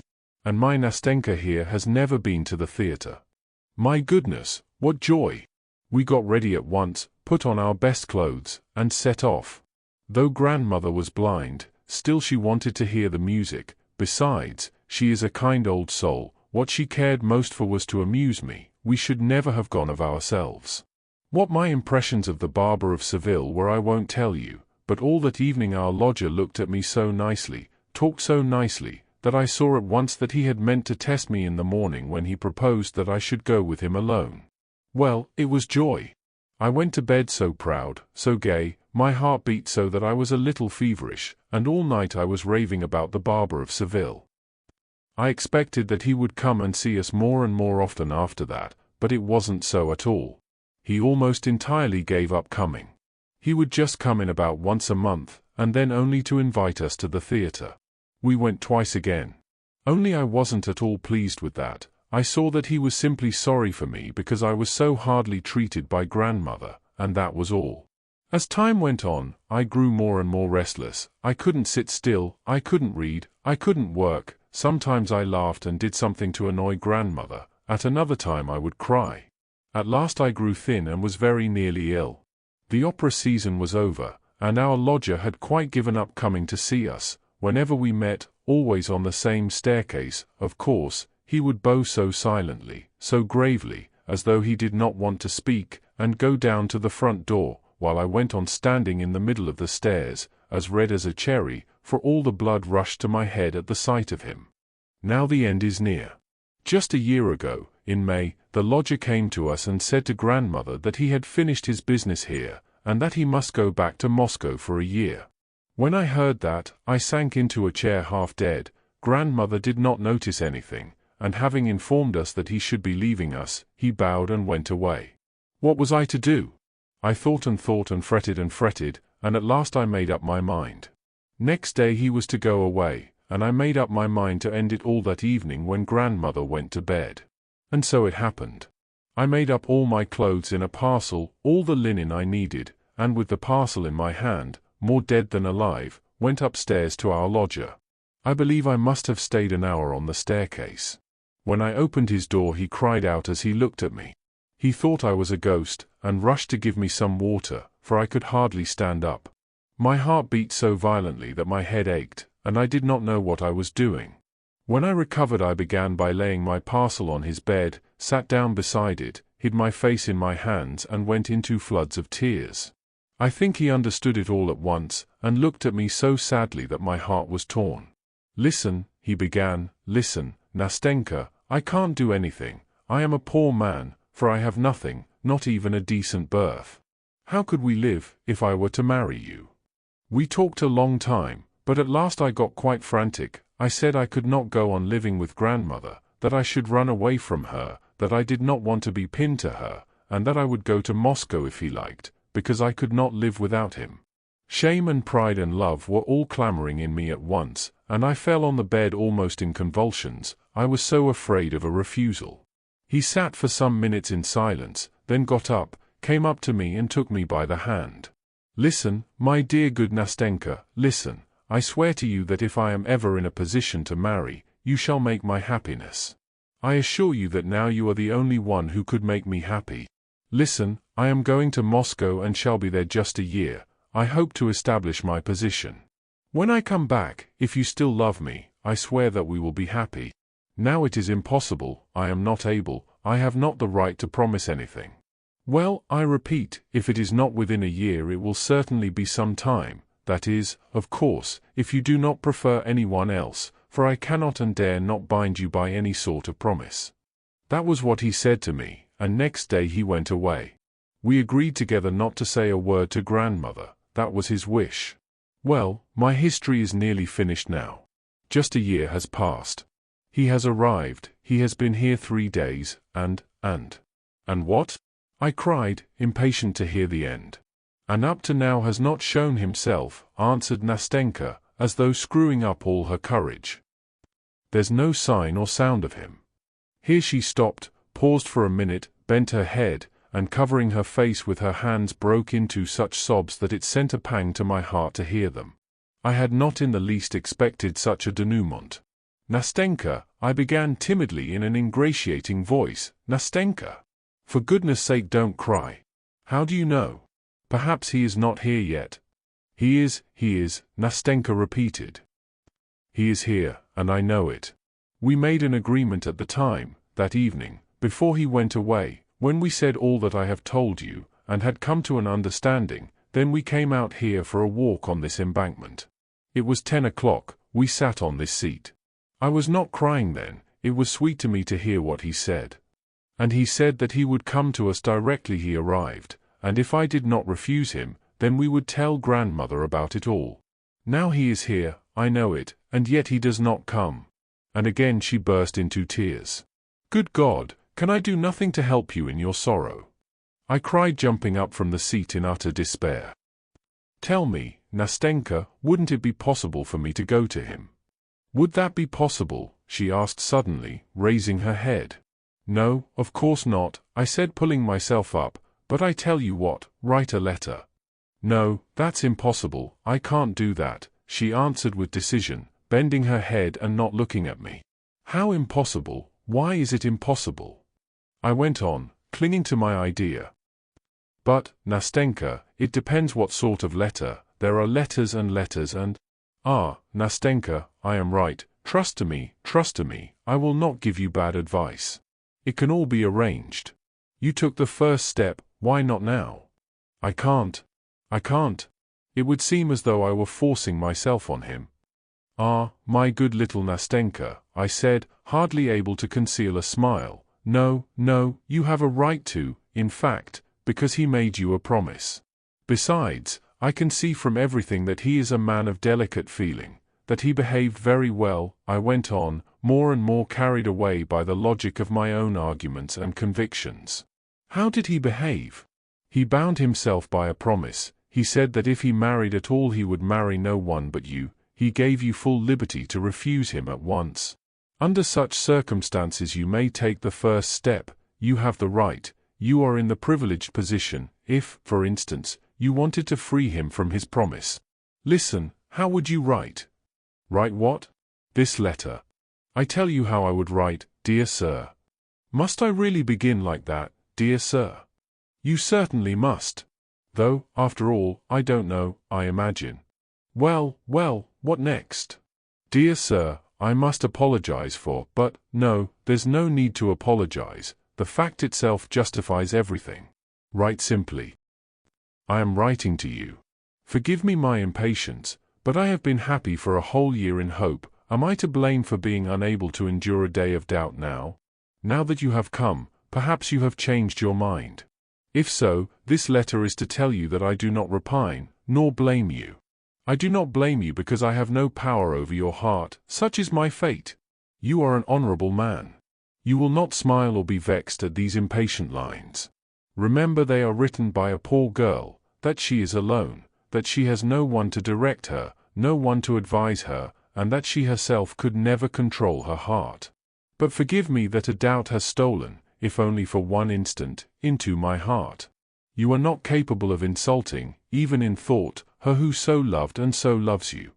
Yes, that's exactly what I was thinking, cried Nastenka, and her eyes beamed with delight. Oh, you have solved my difficulties. God has sent you to me. Thank you. What for? For God sending me? I answered, looking delighted at her joyful little face. Why, yes, for that too. Ah, Nastenka. Why, one thanks some people for being alive at the same time with one. I thank you for having met me, for my being able to remember you all my life. Well, enough. But now I tell you what, listen, we made an agreement then that as soon as he arrived he would let me know, by leaving a letter with some good simple people of my acquaintance who know nothing about it, or, if it were impossible to write a letter to me, for a letter does not always tell everything, he would be here at 10 o'clock on the day he arrived, where we had arranged to meet. I know he has arrived already, but now it's the third day, and there's no sign of him and no letter. It's impossible for me to get away from grandmother in the morning. Give my letter tomorrow to those kind people I spoke to you about, they will send it on to him, and if there is an answer you bring it tomorrow at 10 o'clock. But the letter? You see, you must write the letter first. So perhaps it must all be the day after tomorrow. The letter? Said Nastenka, a little confused. The letter, but she did not finish. At first she turned her little face away from me, flushed like a rose, and suddenly I felt in my hand a letter which had evidently been written long before, all ready and sealed up. A familiar sweet and charming reminiscence floated through my mind. R-O-S-I-C-N-A, I began. Rosina, we both hummed together, I almost embracing her with delight, while she blushed as only she could blush, and laughed through the tears which gleamed like pearls on her black eyelashes. Come, enough. Goodbye now, she said, speaking rapidly. Here is the letter, here is the address to which you are to take it. Goodbye, till we meet again. Till tomorrow. She pressed both my hands warmly, nodded her head, and flew like an arrow down her side street. I stood still for a long time following her with my eyes. Till tomorrow, was ringing in my ears as she vanished from my sight. Third night. Today was a gloomy, rainy day without a glimmer of sunlight, like the old age before me. I am oppressed by such strange thoughts, such gloomy sensations, Questions still so obscure to me are crowding into my brain, and I seem to have neither power nor will to settle them. It's not for me to settle all this. Today we shall not meet. Yesterday, when we said goodbye, the clouds began gathering over the sky and a mist rose.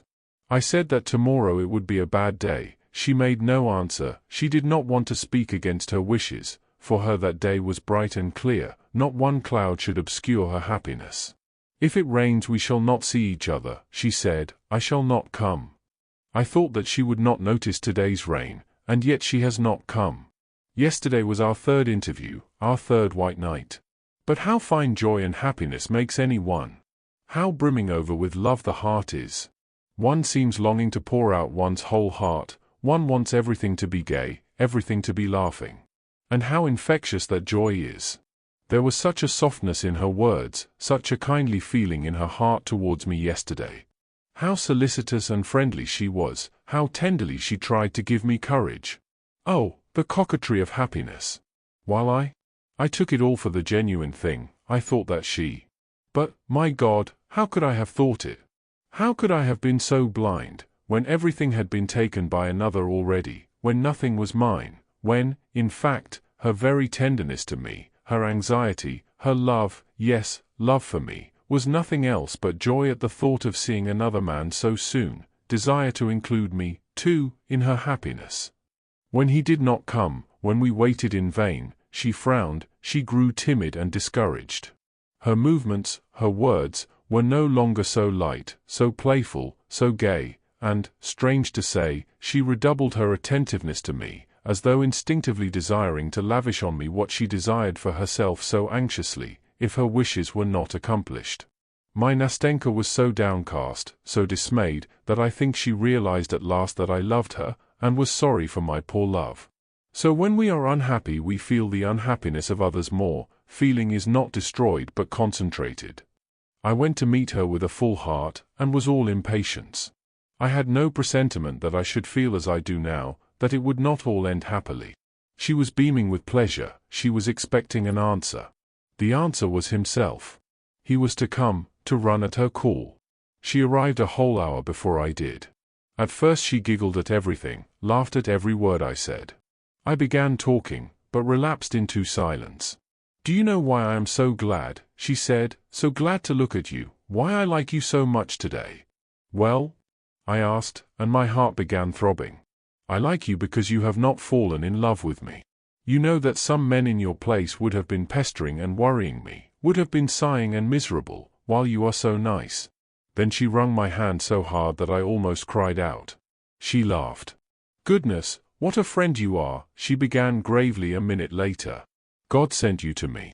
What would have happened to me if you had not been with me now? How disinterested you are. How truly you care for me. When I am married we will be great friends, more than brother and sister. I shall care almost as I do for him." I felt horribly sad at that moment, yet something like laughter was stirring in my soul. "You are very much upset," I said. "You are frightened. You think he won't come." "Oh dear," she answered, "if I were less happy, I believe I should cry at your lack of faith, at your reproaches. However, you have made me think and have given me a lot to think about, but I shall think later, and now I will own that you are right. Yes, I am somehow not myself, I am all suspense, and feel everything as it were too lightly. But hush! That's enough about feelings." At that moment we heard footsteps, and in the darkness we saw a figure coming towards us. We both started, she almost cried out, I dropped her hand and made a movement as though to walk away. But we were mistaken, it was not he. "What are you afraid of? Why did you let go of my hand?" she said, giving it to me again. "Come, what is it? We will meet him together. I want him to see how fond we are of each other." "How fond we are of each other?" I cried. "Oh, Nastenka, Nastenka, I thought, how much you have told me in that saying. Such fondness at certain moments makes the heart cold and the soul heavy. Your hand is cold, mine burns like fire. How blind you are, Nastenka! Oh, how unbearable a happy person is sometimes! But I could not be angry with you. At last my heart was too full. Listen, Nastenka!" I cried. "Do you know how it has been with me all day?" "Why, how? Tell me quickly." Why have you said nothing all this time? To begin with, Nastenka, when I had carried out all your commissions, given the letter, gone to see your good friends, then I went home and went to bed. Is that all? She interrupted, laughing. Yes, almost all, I answered, restraining myself, for foolish tears were already starting into my eyes. I woke an hour before our appointment, and yet, as it were, I had not been asleep. I don't know what happened to me. I came to tell you all about it, feeling as though time were standing still, feeling as though one sensation, one feeling must remain with me from that time forever, feeling as though 1 minute must go on for all eternity, and as though all life had come to a standstill for me. When I woke up it seemed as though some musical motive long familiar, heard somewhere in the past, forgotten and voluptuously sweet, had come back to me now. It seemed to me that it had been clamoring at my heart all my life, and only now. Oh my goodness, Nastenka interrupted, what does all that mean? I don't understand a word. Ah, Nastenka, I wanted somehow to convey to you that strange impression. I began in a plaintive voice, in which there still lay hid a hope, though a very faint one. Leave off? Hush, she said, and in one instant the sly puss had guessed. Suddenly she became extraordinarily talkative, gay, mischievous, she took my arm, laughed, wanted me to laugh too, and every confused word I uttered evoked from her prolonged ringing laughter. I began to feel angry, she had suddenly begun flirting. Do you know, she began, I feel a little vexed that you are not in love with me. There's no understanding human nature. But all the same, Mr. Unapproachable, you cannot blame me for being so simple. I tell you everything, whatever foolish thought comes into my head. Listen. That's 11, I believe, I said as the slow chime of a bell rang out from a distant tower. She suddenly stopped, left off laughing and began to count. Yes, it's 11, she said at last in a timid, uncertain voice. I regretted at once that I had frightened her, making her count the strokes, and I cursed myself for my spiteful impulse. I felt sorry for her, and did not know how to atone for what I had done. I began comforting her, seeking for reasons for his not coming, advancing various arguments, proofs. No one could have been easier to deceive than she was at that moment, and, indeed, anyone at such a moment listens gladly to any consolation, whatever it may be, and is overjoyed if a shadow of excuse can be found. And indeed it's an absurd thing, I began, warming to my task and admiring the extraordinary clearness of my argument. Why, he could not have come. You have muddled and confused me, Nastenka, so that I too have lost count of the time. Only think, he can scarcely have received the letter. Suppose he is not able to come, suppose he is going to answer the letter, could not come before tomorrow. I will go for it as soon as it's light tomorrow and let you know at once. Consider, there are thousands of possibilities. Perhaps he was not at home when the letter came, and may not have read it even now. Anything may happen, you know. Yes, said Nastenka. I did not think of that. Of course anything may happen, she went on in a tone that offered no opposition, though some other faraway thought could be heard like a vexatious discord in it. I tell you what you must do, she said, you go as early as possible tomorrow morning, and if you get anything let me know at once. You know where I live, don't you? And she began repeating her address to me. Then she suddenly became so tender, so solicitous with me. She seemed to listen attentively to what I told her, but when I asked her some question she was silent, was confused, and turned her head away. I looked into her eyes, yes, she was crying. How can you? Oh, what a baby you are! What childishness! Come. She tried to smile, to calm herself, but her chin was quivering and her bosom was still heaving. I was thinking about you, she said after a minute's silence. You are so kind that I should be a stone if I did not feel it. Do you know what has occurred to me now? I was comparing you too. Why isn't he you? Why isn't he like you? He is not as good as you, though I love him more than you. I made no answer. She seemed to expect me to say something. Of course, it may be that I don't understand him fully yet. You know I was always as it were afraid of him, he was always so grave, as it were so proud. Of course I know it's only that he seems like that, I know there is more tenderness in his heart than in mine. I remember how he looked at me when I went into him, do you remember, with my bundle, But yet I respect him too much, and doesn't that show that we are not equals? No, Nastenka, no, I answered, it shows that you love him more than anything in the world, and far more than yourself. Yes, supposing that is so, answered Nastenka naively. But do you know what strikes me now? Only I am not talking about him now, but speaking generally, all this came into my mind some time ago. Tell me, how is it that we can't all be like brothers together? Why is it that even the best of men always seem to hide something from other people and to keep something back? Why not say straight out what is in one's heart, when one knows that one is not speaking idly? As it is, every one seems harsher than he really is, as though all were afraid of doing injustice to their feelings, by being too quick to express them. Oh, Nastenka, what you say is true, but there are many reasons for that. I broke in, suppressing my own feelings at that moment more than ever. No, no, she answered with deep feeling. Here you, for instance, are not like other people. I really don't know how to tell you what I feel, but it seems to me that you, for instance, at the present moment, it seems to me that you are sacrificing something for me, she added timidly, with a fleeting glance at me. Forgive me for saying so, I am a simple girl, you know. I have seen very little of life, and I really sometimes don't know how to say things, she added in a voice that quivered with some hidden feeling, while she tried to smile, but I only wanted to tell you that I am grateful, that I feel it all too. Oh, may God give you happiness for it. What you told me about your dreamer is quite untrue now, that is, I mean, it's not true of you. You are recovering, you are quite a different man from what you described. If you ever fall in love with someone, God give you happiness with her. I won't wish anything for her, for she will be happy with you. I know, I am a woman myself, so you must believe me when I tell you so. She ceased speaking, and pressed my hand warmly. I too could not speak without emotion. Some minutes passed.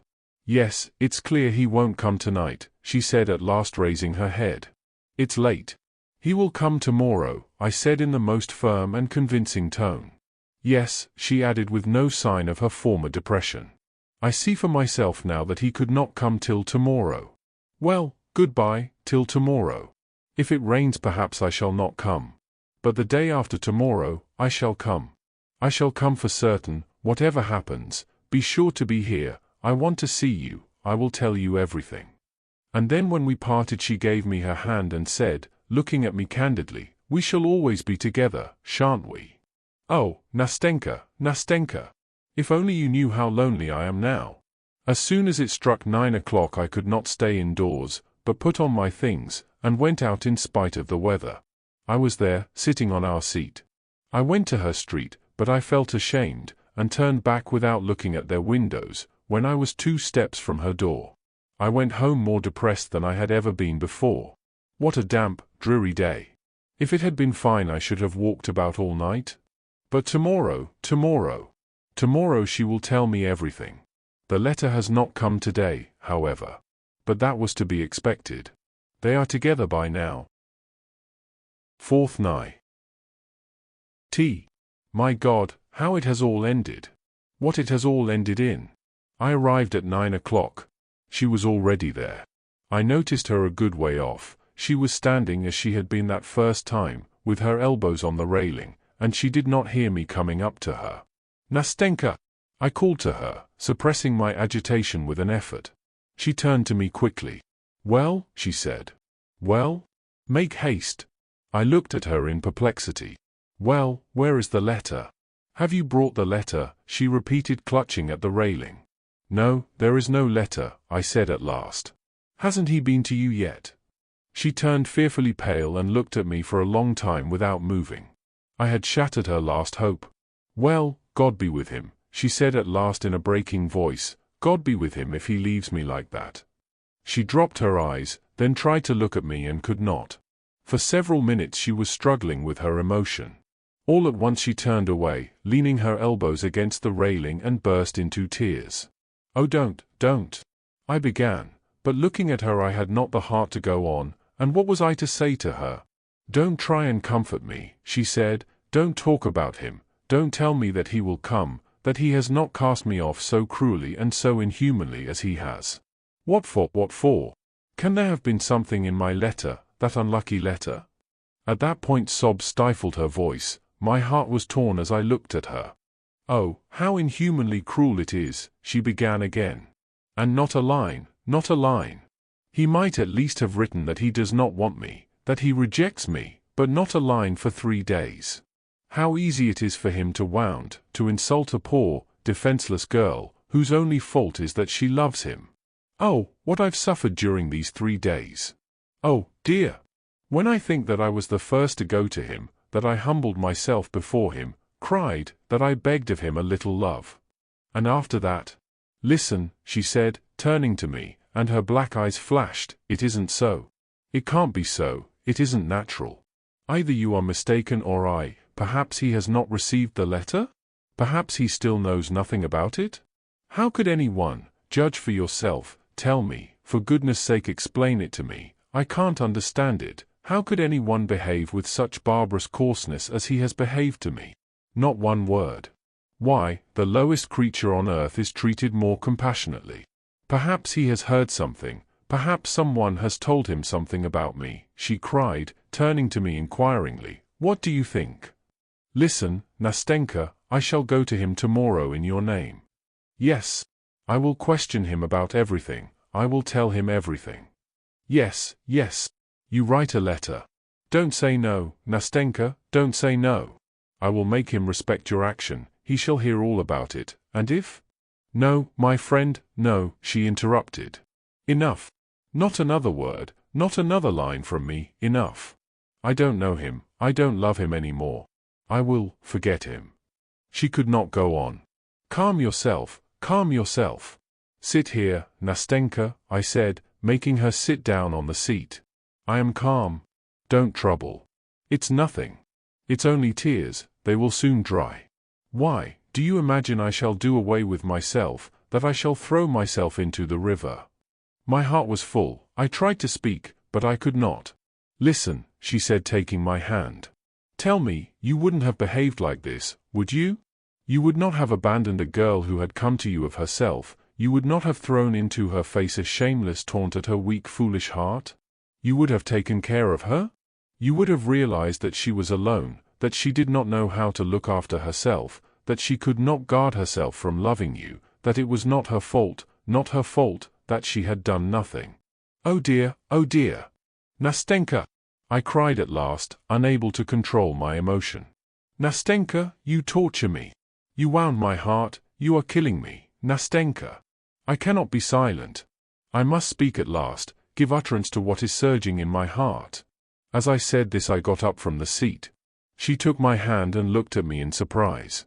"What is the matter with you?" she said at last. "Listen," I said resolutely. "Listen to me, Nastenka. What I am going to say to you now is all nonsense, all impossible, all stupid. I know that this can never be, but I cannot be silent. For the sake of what you are suffering now, I beg you beforehand to forgive me." "What is it?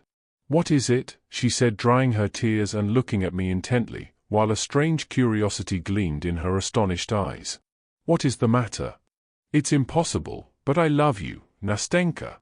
There it is. Now everything is told," I said with a wave of my hand.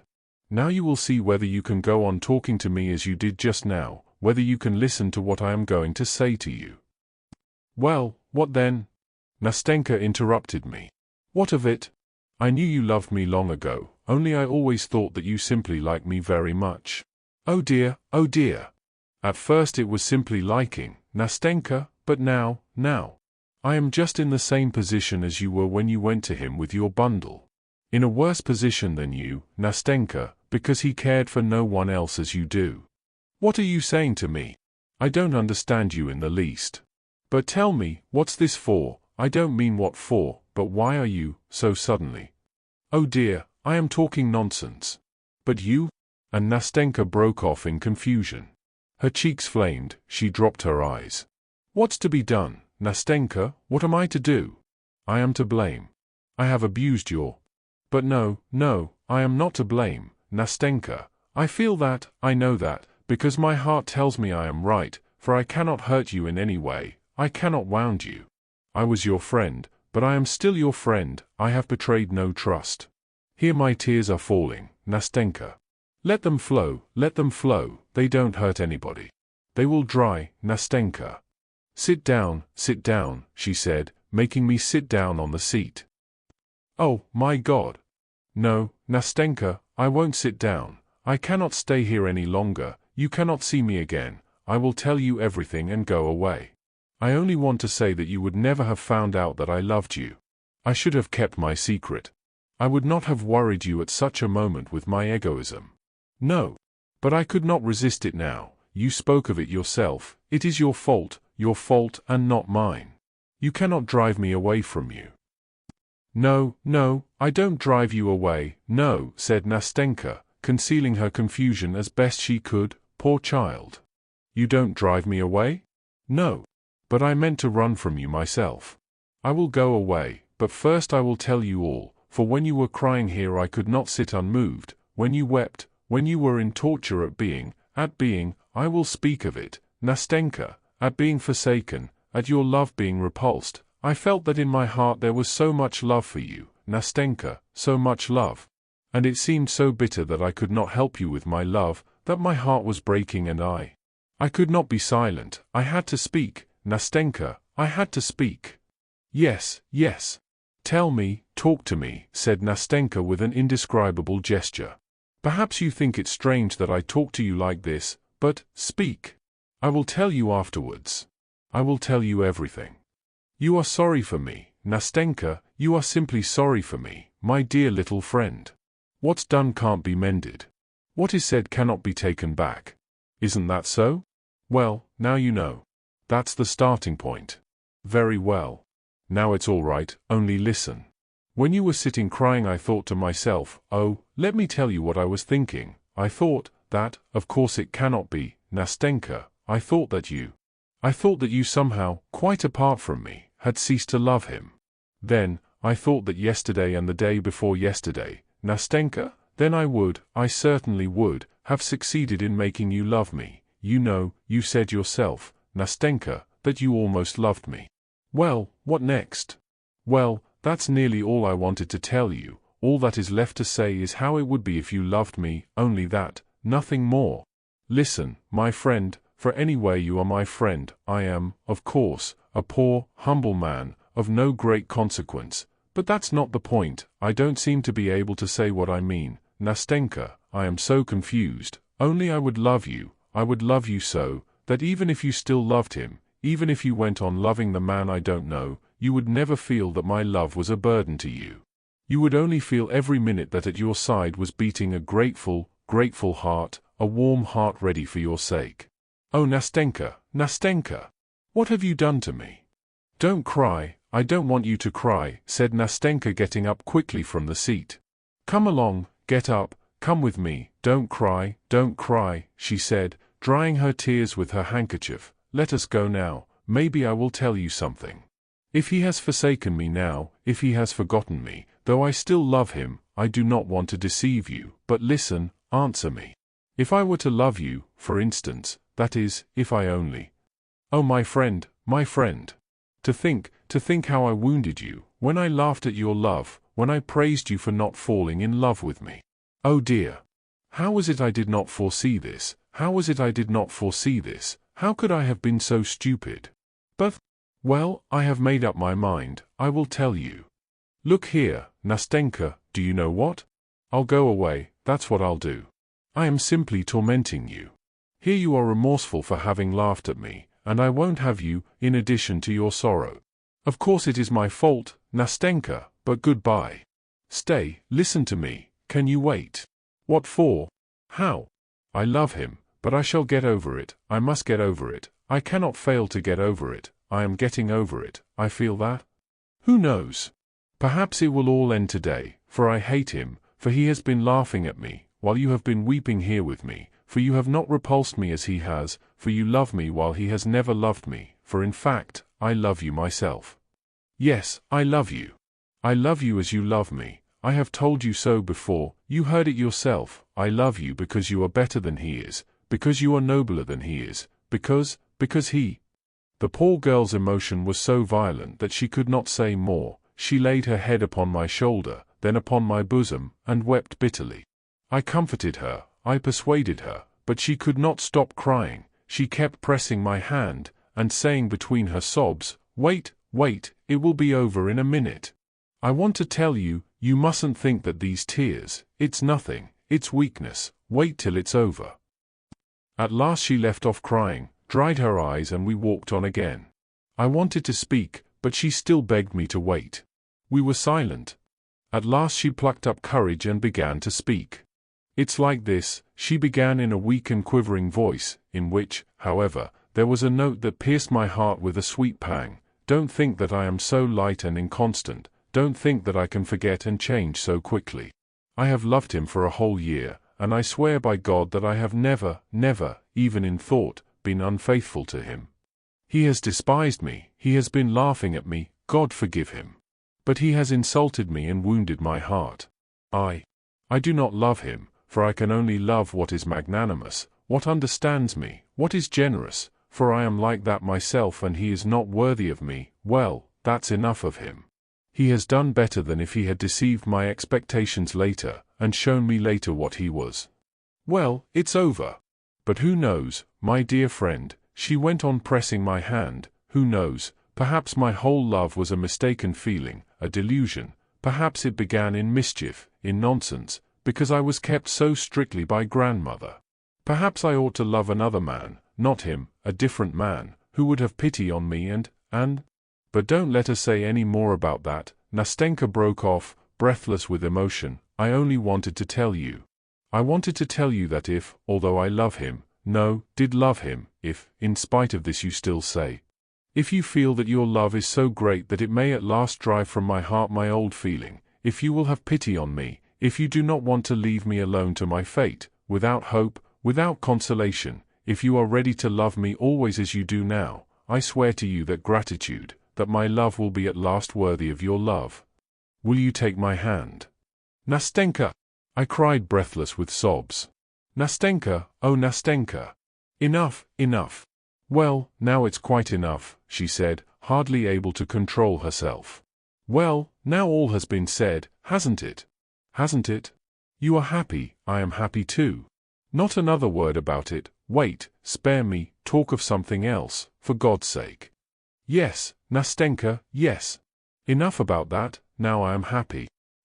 Yes, Nastenka, yes, let us talk of other things, let us make haste and talk.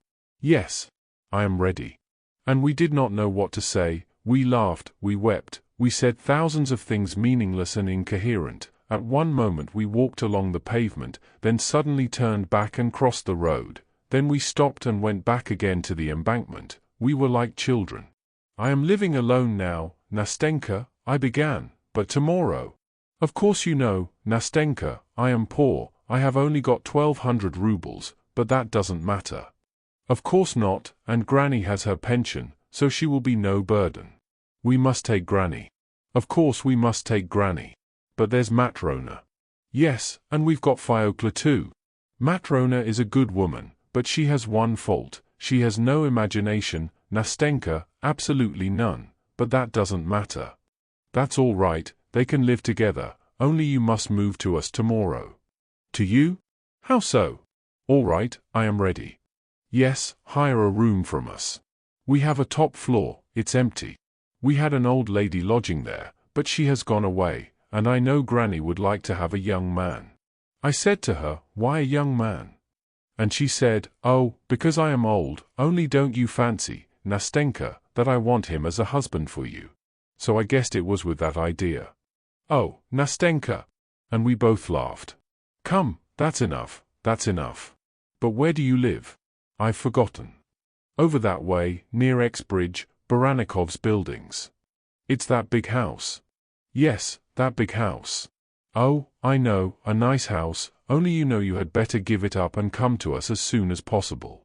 "Tomorrow, Nastenka, tomorrow. I owe a little for my rent there, but that doesn't matter. I shall soon get my salary. And do you know, I will perhaps give lessons, I will learn something myself and then give lessons. Capital! And I shall soon get a bonus. So by tomorrow you will be my lodger. And we will go to the Barber of Seville, for they are soon going to give it again." "Yes, we'll go," said Nastenka, but better see something else and not the barber of Seville. Very well, something else. Of course that will be better, I did not think. As we talked like this we walked along in a sort of delirium, a sort of intoxication, as though we did not know what was happening to us. At one moment we stopped and talked for a long time at the same place, then we went on again, and goodness knows where we went, and again tears and again laughter. All of a sudden Nastenka would want to go home, and I would not dare to detain her but would want to see her to the house. We set off, and in a quarter of an hour found ourselves at the embankment by our seat. Then she would sigh, and tears would come into her eyes again. I would turn chill with dismay. But she would press my hand and force me to walk, to talk, to chatter as before. It's time I was home at last. I think it must be very late, Nastenka said at last. We must give over being childish. Yes, Nastenka, only I shan't sleep tonight. I am not going home. I don't think I shall sleep either, only see me home. I should think so, only this time we really must get to the house. We must. Honor bright? For you know one must go home sometime. Honor bright, I answered laughing. Well, come along. Come along. Look at the sky, Nastenka. Look. Tomorrow it will be a lovely day. What a blue sky, what a moon. Look, that yellow cloud is covering it now. Look. No, it has passed by. Look. But Nastenka did not look at the cloud. She stood mute as though turned to stone. A minute later she huddled timidly close up to me. Her hand trembled in my hand. I looked at her. She pressed still more closely to me. At that moment a young man passed by us. He suddenly stopped, looked at us intently, and then again took a few steps on. My heart began throbbing. Who is it, Nastenka? I said in an undertone. It's he, she answered in a whisper, huddling up to me, still more closely, still more tremulously. I could hardly stand on my feet. Nastenka! It's you. I heard a voice behind us, and at the same moment the young man took several steps towards us. My God, how she cried out! How she started! How she tore herself out of my arms and rushed to meet him! I stood and looked at them, utterly crushed. But she had hardly given him her hand, had hardly flung herself into his arms, when she turned to me again, was beside me again in a flash, and before I knew where I was she threw both arms round my neck and gave me a warm, tender kiss.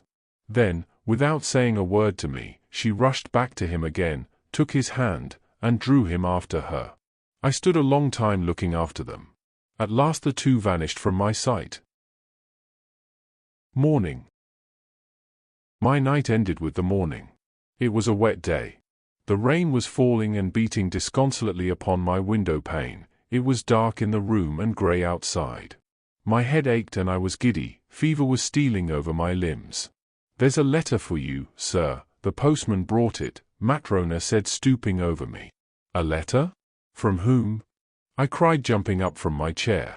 I don't know, sir. Better look. Maybe it is written there whom it is from. I broke the seal.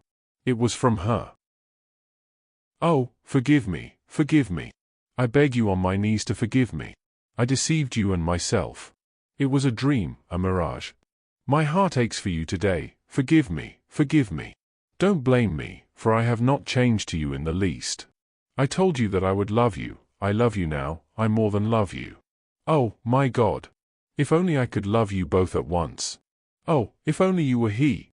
Oh, if only he were you, echoed in my mind. I remembered your words, Nastenka.